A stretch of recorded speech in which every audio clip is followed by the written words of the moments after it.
Assalamualaikum warahmatullahi wabarakatuh. Salam oprok kodok. Terima kasih buat teman-teman yang selalu setia mampir di channel saya, dan buat teman-teman baru yang baru bergabung, saya ucapkan banyak-banyak terima kasih pula. Semoga teman-teman semua dalam keadaan sehat walafiat, tak kurang suatu apa, dan diberikan kemudahan untuk segala urusannya. Kali ini saya kedatangan tamu sebuah head unit. Untuk brandnya adalah Kenwood, dan untuk modelnya bisa teman-teman lihat di foto berikut, DDX 3035. Menurut informasi yang saya terima dari pasien saya, bahwasannya untuk double din ini mati total teman-teman. Jadi untuk double din ini tidak ada tampilan, dan untuk tombol-tombolnya pun tidak berfungsi. Bagaimana solusi perbaikan mengenai double din yang mati total ini? Simak videonya hingga akhir dan jangan di skip agar tidak gagal paham. Lanjut. Halo, assalamualaikum. Jangan lupa like, comment, and subrek. Bye, tong hilap. Dan untuk kali ini head unit tersebut sudah saya bongkar untuk cover-covernya teman-teman. Dengan memperhatikan manual service dari double din ini, untuk pin outnya ini bisa kita pelajari. Untuk pin 1 ini adalah ground teman-teman. Selanjutnya untuk pin 2 ini adalah ACC. Selanjutnya untuk pin 3 adalah reverse sinyal atau sinyal mundur. Selanjutnya untuk pin berikutnya ini adalah K, dan untuk ini abaikan saja. Untuk dua berikutnya ini adalah FR plus dan main, dan untuk dua pin berikutnya ini adalah front L plus dan main. Untuk pin yang pertama bawah ini adalah B plus atau 12 volt dari aki. Untuk pin berikutnya ini adalah sinyal lem. Untuk pin berikutnya ini adalah K atau abaikan saja. Untuk pin berikutnya ini adalah antena, ini juga abaikan saja. Untuk dua pin berikutnya ini rear audio plus dan main untuk L, dan untuk dua pin berikutnya ini adalah rear audio untuk plus dan main untuk bagian R. Demikian tersebut, itu adalah pin out dari double din tersebut. Dan untuk kali ini teman saya pun sudah membawakan kabel untuk outputnya. Jadi di sini saya tinggal colok saja. Dan inilah bagian dari double din tersebut setelah saya bongkar untuk cover-covernya. Dan untuk kali ini bisa kita lihat untuk double din tersebut terbelah menjadi 3 bagian. Untuk ini adalah mainboard utamanya. Untuk yang di bagian ini adalah bagian LCD-nya, dan untuk yang ini adalah DVD-nya. Sebelum melakukan langkah-langkah perbaikan, alangkah baiknya kita pelajari terlebih dahulu komponen-komponen yang ada di mainboard utamanya ini. Untuk IC ini adalah IC utamanya. Selanjutnya untuk IC ini adalah chipset radio FM tuner, dan untuk IC ini adalah IC driver power amplifier-nya. Dan terlihat di sini terdapat beberapa kumparan. Untuk di sisi sini adalah area regulator, karena saya lihat di sini banyak kumparan-kumparan. Dan untuk IC regulatornya. Dan untuk IC ini adalah IC power manajemennya. Untuk tipenya bisa kita lihat.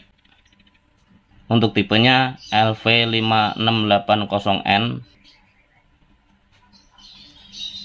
Dan untuk di sisi sini adalah IC power amplifier-nya. Untuk tipenya, untuk IC powernya menggunakan tipe JCV8031. Dan untuk mencobanya di sini saya menggunakan power supply variabel punyaan saya teman-teman. Ini bikinan saya sendiri. Buat teman-teman yang mengikuti channel saya, mungkin untuk power variabel punyaan saya ini sudah saya review, dan untuk teman-teman bisa lihat di video-video saya sebelumnya. Selanjutnya saya coba colokkan untuk power supply variabel saya. Dan bisa teman-teman lihat untuk output dari power supply variabel ini 17 volt. Selanjutnya kita setting 12 volt, karena untuk double din ini untuk VCC in nya itu 12 volt. Coba kita kecilkan dengan memutar potensio ini berapa kali sehingga mencapai angka 12 volt. Sudah cukup 12,1, nggak apa-apa. Selanjutnya output dari power supply variabel saya tersebut kita hubungkan ke double din nya dengan memperhatikan pin out yang tertera pada manual service-nya. Dan untuk mencobanya, untuk kabel VCC in-nya saya sambung seperti ini teman-teman. Untuk B+ dan ACC kita hubungkan seperti ini, dan saya sambungkan ke plus dari power supply variable saya seperti ini. Selanjutnya untuk ground kita sambungkan ke ground, dan untuk ground pun kita hubungkan ke power supply variable saya. Untuk kali ini double DIN saya sudah kasih tegangan input, dan bisa teman-teman lihat untuk power supply variable saya terbaca 12,1 volt dan ampernya 0,01 ampere, dan itu artinya untuk power supply variable saya ini sudah ada beban. Selanjutnya saya coba tekan power on-nya di LCD-nya. Di sini teman-teman. Coba saya tekan. Ya, nampaknya untuk power saya sudah tekan berulang-ulang, tapi untuk double DIN ini belum ada tampilan ya teman-teman. Memang nampaknya mati total. Selanjutnya mari kita lakukan pengukuran tegangan. Untuk kasus mati total tentunya kita harus melakukan pengukuran tegangan di area-area vital, terutama di sini teman-teman. Ini adalah area regulatornya. Terlihat di situ ada 3 IC regulator dan 3 kumparan. Tentunya untuk output dari tegangan tersebut nantinya yang akan mensuplai ke IC utamanya. Dan untuk area pengetesan vital lainnya tentunya di IC ini ya teman-teman. Karena menurut datasheetnya untuk IC ini adalah IC power managementnya. Untuk tipe IC-nya LV5680N. Selanjutnya coba kita lakukan pengukuran tegangan. Dengan memperhatikan marking yang ada di board untuk IC LV ini, kita bisa tahu untuk pin 1 itu ada di sini ya teman-teman, karena di sini tertulis angka 1 nih teman-teman. Selanjutnya pin 2, 3, 4, 5, 6, 7, 8, 9, 10 dan seterusnya. Selanjutnya coba kita lakukan pengukuran tegangan di pin out dari IC tersebut.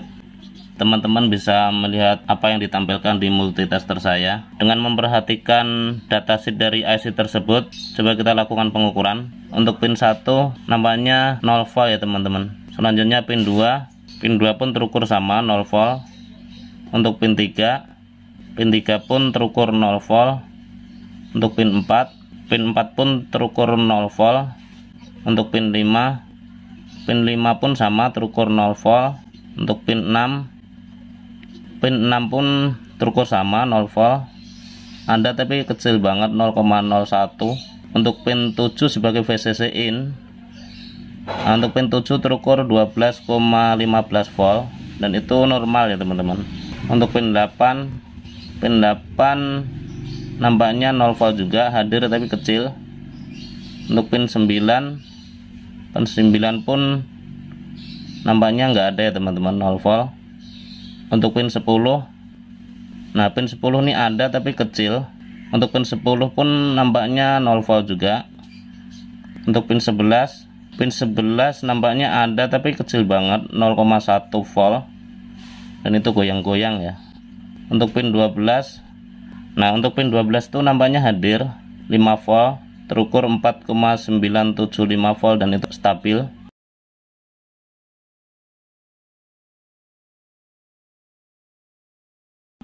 Pin berikutnya, untuk pin berikutnya 0 volt, untuk pin berikutnya 0 volt lagi, dan untuk pin terakhir ini 0 volt juga. Dari hasil pengukuran ini saya agak sedikit curiga di IC tersebut ya teman-teman, karena IC tersebut adalah IC power managementnya berdasarkan datasheet yang di share oleh pabriknya. Dan coba kita lakukan pengukuran di VCC in IC tersebut. Di sini kita bisa mengukur di kapasitor SMD-nya yang terpasang ini teman-teman. Untuk VCC in-nya coba kita ukur. Nampaknya untuk VCC in pun belum hadir ya teman-teman di IC ini. Di IC satunya juga sama, belum ada. dan di IC ketiga pun sama, belum hadir juga. Tapi untuk IC yang di sini nih, ini sudah hadir 12 volt di sini. Mungkin kali ini saya agak sedikit curiga di IC LV-nya ya teman-teman. IC ini LV5680N, dan coba saya lakukan pergantian untuk IC LV5680N tersebut. Selanjutnya setelah pergantian kita lakukan pengukuran kembali. Dan untuk IC pengganti di sini saya sudah menyiapkan. Selanjutnya kita lakukan pergantian. Untuk IC LV5680N nya saya sudah cabut ya teman-teman, ini. Dan untuk pencabutan IC ini memang sedikit agak susah ya. Tadi saya sudah coba pakai solder biasa, susah karena emang kakinya ini banyak, dan saya harus menggunakan solder blower. Dengan saya blower di sepanjang pin out IC ini, di IC akan mudah tercabut. Dan untuk pencabutan IC ini memang memerlukan sedikit kesabaran dan ketelitian. Jika kita kurang berhati-hati dalam melakukan pencabutan IC ini atau kurang sabar, ini terkadang untuk jalur-jalurnya ini akan terangkat, dan itu akan menyusahkan kita nantinya dalam pemasangan IC kembali, karena jalur-jalur yang lembut ini akan ikut terangkat. Karena untuk PCB ini menggunakan dua jalur, untuk jalur atas dan jalur bawah pun ada. Selanjutnya coba kita lakukan pemasangan untuk IC barunya. Setelah melalui proses pembelajaran untuk skema dari double DIN ini, saya sedikit menemukan titik terang teman-teman. Untuk kali ini saya fokus ke mainboard double DIN ini. Jadi begini, ini adalah IC chipset utamanya, dan VCC in dari IC chipset ini terletak di pin sini nih teman-teman. Ini ada di pin sini sesuai datasheetnya tentunya ya. Teman-teman bisa perhatikan di datasheet yang saya share ini. Ada beberapa pin yang menjadi VCC in dari IC chipset utamanya ini, dan pin 1 dan 2 ini salah satunya. Untuk startup atau dalam kondisi standby, pin 1 dan 2 ini mendapat tegangan 3,3 dari IC ini teman-teman. Untuk IC ini tuh di marking tertulis IC 591. Jadi input IC ini nih dari sini 3,3, outputnya itu di sini, dan dari output IC ini dicabang menjadi 2 melalui L, itu lilitan. Yang satu menuju ke monitornya sebagai tegangan standby, dan yang satu ini masuk ke elko ini. Selanjutnya dari elko ini masuk ke pin 1 dan 2. Setelah saya ukur, VCC in dari IC ini 3,3 normal, tapi setelah IC ini outputnya tuh ngedrop karena ada pencabangan jalur di sini. Dengan menggunakan L, saya melepas L ini dengan maksud dan tujuan agar saya tahu output tegangan yang dikeluarkan dari IC ini tuh ada permasalahan itu di jalur yang mana gitu. Di jalur yang ini yang mengarah ke IC chipset utamanya, atau yang jalur satunya ini yang mengarah ke monitornya. Dan setelah saya angkat untuk L ini tegangan itu menjadi normal. Karena jalur yang menuju ke IC utama ini saya cut, tentunya IC ini tidak bisa bekerja ya teman-teman. Untuk indikator di monitor nyala karena tegangannya sudah normal, tapi untuk chipset utamanya ini tidak bisa bekerja karena saya cut untuk jalur ini. Setelah itu saya melepas L ini, dan input dari IC ini saya gunakan step down seperti ini. Yang saya input dari 12 volt atau dari sumber utamanya. Selanjutnya untuk outputnya itu saya set di 3,3 volt untuk mensuplai IC chipset utamanya ini. Hal ini saya lakukan dengan maksud dan tujuan untuk suplai untuk IC utamanya ini saya paksa dengan 3,3 volt yang di drop dari 12 volt dengan memakai step down tersebut. Saya ingin tahu IC ini seperti apa kalau saya paksa hidup dengan 3,3 volt. Karena emang VCC in untuk IC ini adalah 3,3, tapi setelah melalui IC ini ngedrop. dengan saya paksa itu IC ini menjadi panas. Jadi dari kejadian ini saya simpulkan bahwa IC chipset utamanya ini memang bermasalah, karena saya ukur resistensi untuk IC utamanya ini pun mendekati 0 ya teman-teman. Bisa teman-teman perhatikan pengukurannya sebagai berikut.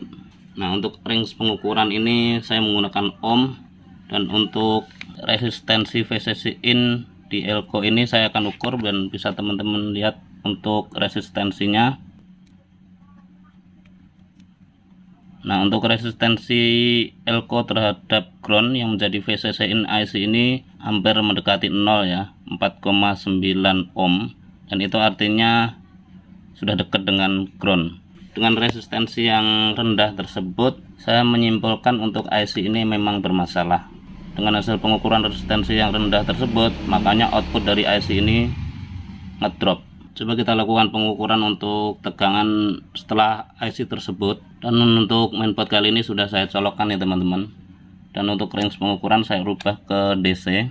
Untuk input IC ini coba kita ukur. Nah, untuk input IC nya ini terukur 3,286 volt dan itu stabil. Untuk output IC ini coba kita ukur, dan untuk output IC ini menjadi drop hanya 0,290 volt. Dan untuk kali ini L yang mengarah ke jalur chipset utamanya ini sudah saya lepas ya teman-teman. Terlihat sekarang L nya sudah tidak ada. Dan selanjutnya coba kita lakukan pengukuran tegangan setelah pelepasan L yang mengarah IC chipset utamanya. Kembali kita ukur untuk VCC in dari IC ini. Ya, untuk VCC in dari IC ini terukur 3,294 volt dan itu stabil. Dan untuk outputnya setelah L tersebut kita lepas terukur 3,3 volt atau 3,293 volt dan itu stabil. Karena jalur yang menuju ke arah IC chipset utamanya ini kita lepas, dan analisa saya emang IC chipset utamanya itu short ya teman-teman, karena terukur resistensi terhadap ground itu sangat dekat sekali. Dan seperti teman-teman lihat, untuk kali ini monitor display depan itu sudah saya hubungkan. Bisa teman-teman lihat untuk indikator standby nya ini sudah nyala, bukan berarti ini sudah normal ya teman-teman. Ini kita pencet untuk powernya, tentunya tidak akan hidup untuk head unit ini, dikarenakan jalur yang menuju IC utamanya itu L nya itu saya lepas.